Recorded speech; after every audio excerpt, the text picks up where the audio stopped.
Pada ikhwan dan akhwat yang dirahmati Allah Subhanahu wa taala. Pada kesempatan kali ini kita akan bahas pintu-pintu riya yang samar ya. Yang saya beri judul pembahasan kita dengan riya terselubung ya. Karena setan memiliki ciri-ciri yang jitu untuk menjerumuskan anak Adam dalam berbagai model riya ya. Sehingga kita bisa dapati sebagian orang kreatif dalam melakukan riya. Riya tersebut sangat halus, terselubung. Tapi kalau kita sadar kita bisa tahu itu adalah riya. Dan saya ingatkan sebelum saya menyampaikan materi ini adalah materi untuk kita, bukan untuk mencurigai orang. Karena urusan niat adalah urusan Allah Subhanahu wa taala, tapi kita waspada untuk diri kita sendiri. Jangan sampai kita terjebak dalam riya yang seperti ini ya. Yang dimaksud dengan riya terselubung adalah nampaknya zahirnya bukan riya, tapi sebenarnya di balik itu ada riya yang samar ya. Contoh riya terselubung adalah misalnya seseorang menceritakan tentang keburukan orang lain. Seperti menceritakan, si fulan itu kalau sholat subuh selalu terlambat. Ya. Di balik ceritanya ini, dia ingin tunjukkan bahwasanya dia nggak pernah terlambat dalam sholat subuh ya. Atau misalnya dia mengatakan si fulan itu pelit.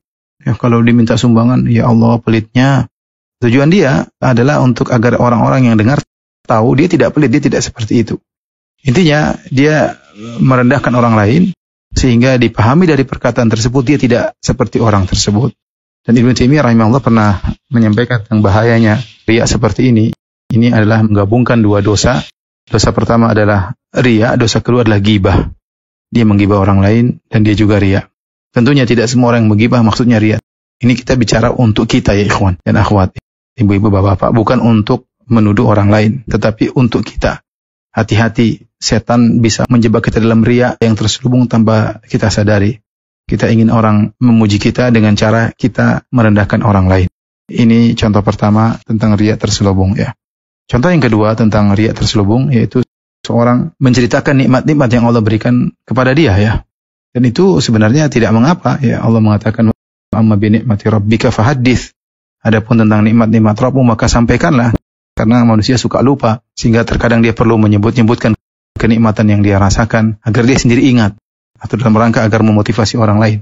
Tetapi terkadang setan masuk dalam hati kita menceritakan nikmat-nikmat tersebut, seakan-akan kita menunjukkan saya orang mulia.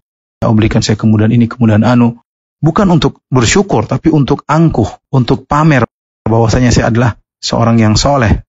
Dimudahkan dalam urusan-urusan ya.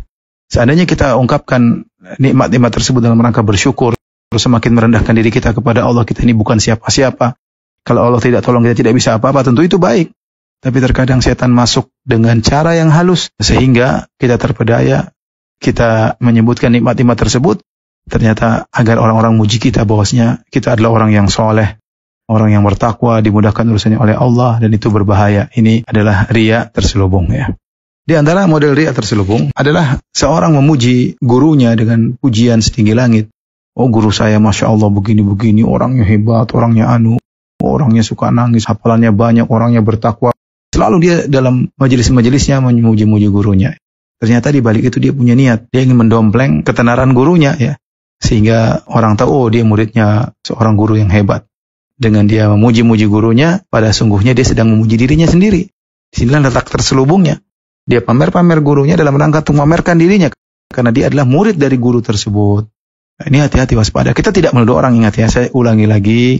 Kita tidak sedang menceritakan orang. Kita bicarakan kondisi yang semoga kita tidak terjerumus dalam kondisi tersebut.